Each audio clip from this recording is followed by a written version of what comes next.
We have held on to this small piece of carved steatite for 4 millennia, yet it has never spoken a single word to us. It was created by the Indus Valley civilization. At its peak, this society covered over 1 million square kilometers, engineering cities with standardized mud brick housing and precise grid layouts, like those found here at Mohenjo-daro. They built sophisticated hydraulic systems and brick-lined dockyards, like this one at Lothal, maintaining maritime trade routes that reached Mesopotamia and Central Asia. But we cannot read their writing. This data visualization maps out the core problem. Archaeologists have identified roughly 700 distinct signs, but the average inscription we find is only 5 symbols long. There is not enough repeating data to establish a linguistic pattern.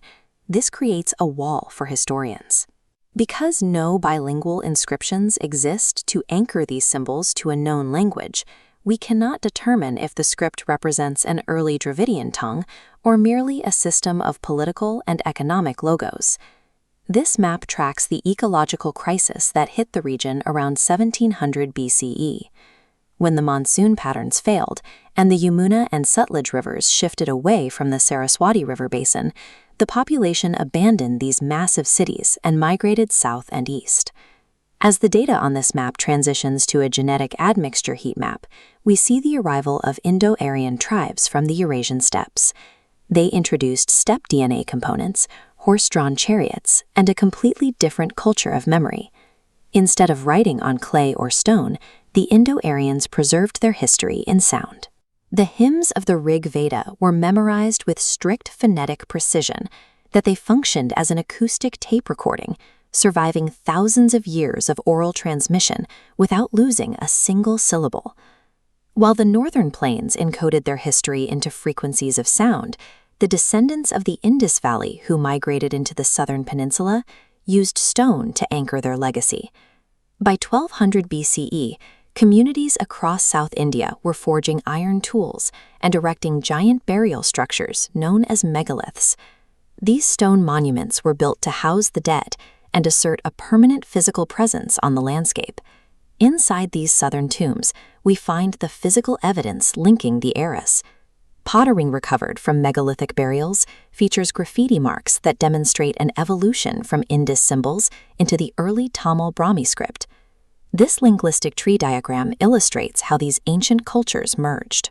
The foundational Proto-Dravidian and Paramunda languages of the Indus survivors intertwined with the incoming Indo-Aryan dialects, directly influencing the development of Vedic Sanskrit.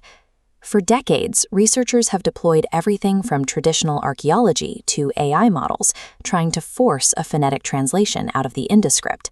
They are likely looking for the wrong kind of data. The legacy of the Indus exists in its systems rather than just its signs. The grid-based organizational logic established in the first cities persists centuries later in the complex spatial geometry used to carve the Kailasa temple at Ellora. We do not need to decipher the vocabulary of the Indus people to see their survival. The literal words faded, but their underlying ecosystem of belief endured. 2 different forces operated simultaneously to protect this inheritance. In the north, the phonetic perfection of Vedic chanting held memories intact through sound. In the south, the weight of megalithic stone anchored them in the earth. The horned figure sitting on the ancient steatite seal from Mohenjo-daro adapted to its new surroundings. These deities wove themselves into new languages and rituals over thousands of years of human movement. Whether that horned figure was an early form of Shiva or an entity whose name is lost to time, its cultural DNA survived. It synthesized with every following group, becoming the fabric of modern India.